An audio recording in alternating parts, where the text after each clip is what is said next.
Morales. You ever hear who was that did Miles Morales? That was Bendis or was that Pack? That was Bendis, right? I think that was Bendis. Bendis, yeah. Yeah. You ever hear why Bendis made Miles Morales? You ever hear that story? Mm-hmm. He made Miles Morales because he had two daughters.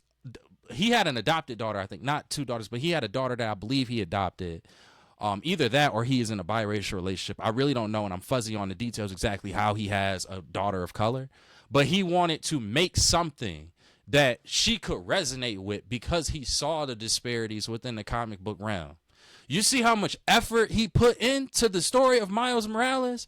He made this black suit Spider-Man, something that probably nobody in the comic book industry thought would be able to be well received and done. He weaved an amazing story around this character. And guess what happened?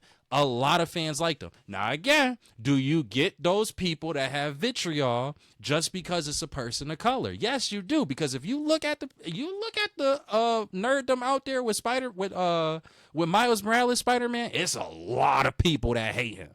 But again, when the stories is done right, even with the comic books, when the stories is done right, the nerds come out and they say, we love this character, and they overshadow it. It's the content. It just goes back. Like, that's why I said, bro, I think I really seriously, I don't know, I might sound like a conspiracy theory or a conspiracy theorist at this point when it comes to the writer thing, but I really don't think I'm wrong. There has got to be some type of hatred towards these comic book writers because they bleed into these contents. And Marvel does not just Marvel, DC and whatever, they don't appreciate them enough. They don't appreciate the stories they made enough. I understand wanting to go into a new direction or having to change things, but like, bro, you got to just come with a different integrity. And they don't. Honestly, we kind of see the same thing with live action when it comes to anime. It don't take on the same integrity as that anime that we watched, as that manga we read. Nigga, they put Goku in high school. They made bro. If we go to like Evolution, T, I know you remember that one. Mm-hmm. That was such y'all exactly. See, y'all, that is, you know, anybody that's seen Evolution cannot sit here and say that was not a slap in the face to Akira Toriyama in the Dragon Ball series. It was a slap in the face, bro.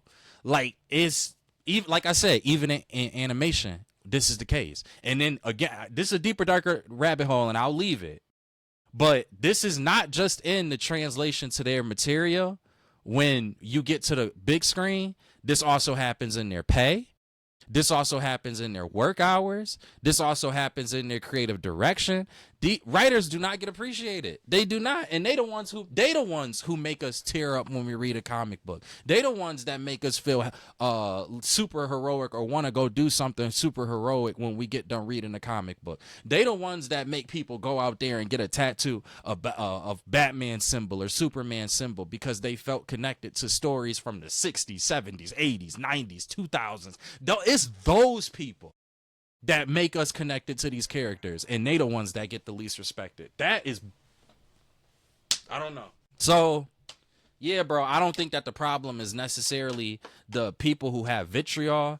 I think the larger issue is that the content is just not to the par that comic book readers and nerds have had for decades. Yes. I guess I can agree with that. I don't even know how we got on that topic to begin with. X-23. Facts. Whole thing came from that. We shall see. We shall see how they go. But if we start seeing less women in these shows, don't say I didn't warn you.